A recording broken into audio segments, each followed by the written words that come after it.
ხედავს ლამას ხიდს, მაგრამ ცოტამ თუ იცის მისი ნამდვილი ფასი. პრაღის კარლის ხიდი არ არის უბრალოდ ნაგებობა, ეს არის ეშმაკთან დადებული გარიგება და მათემატიკური წყევლა. იმპერატორმა კარლ მეოთხემ ხიდის საძირკველში პირველი ქვა ჩადო ზუსტად 1357 წლის 9 ივლისს 5 საათსა და 31 წუთზე. რატომ?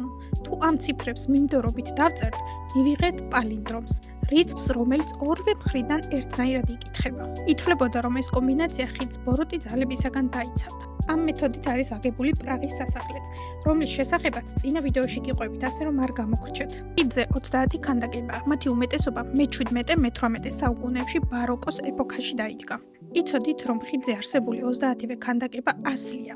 ორიგინალი დაცულია პრაღის ეროვნულ მუზეუმში. ყველაზე მნიშვნელოვანი ქანდაკება წმინდა იან ნეპომუკელია. ლეგენდის თანახმად ის ხიდიდან მდინარეში გადააგდეს, რადგან მეფეს დედოფლის აღსარების საიდუმლო არ გაუმხილა.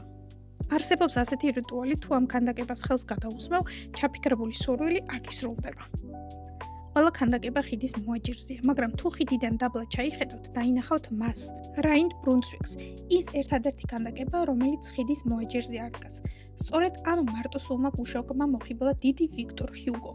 მწერალი აღფრთოვანებული იყო რაინდით, რომელიც 6 საუკუნეა ოქროს ხმალს მართავს და ელოდება წამს, როცა ქვეყნის გადასარჩენად უნდა გაცოცხლდეს. ლეგენდის თანახმად, როდესაც ჩეხეთს ყველაზე მეტად გაუჭირდება, ეს ხმალი გაცოცხლდება, რაინდი გამოიღვიძებს და ქვეყანას გადაარჩენს.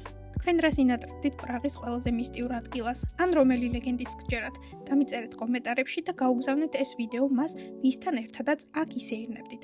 ხოლო რომ არ გამოგრჩეთ მეტი ვიდეო პრაღაზე, მოიწონეთ ჩემი გვერდი და გამომყევი.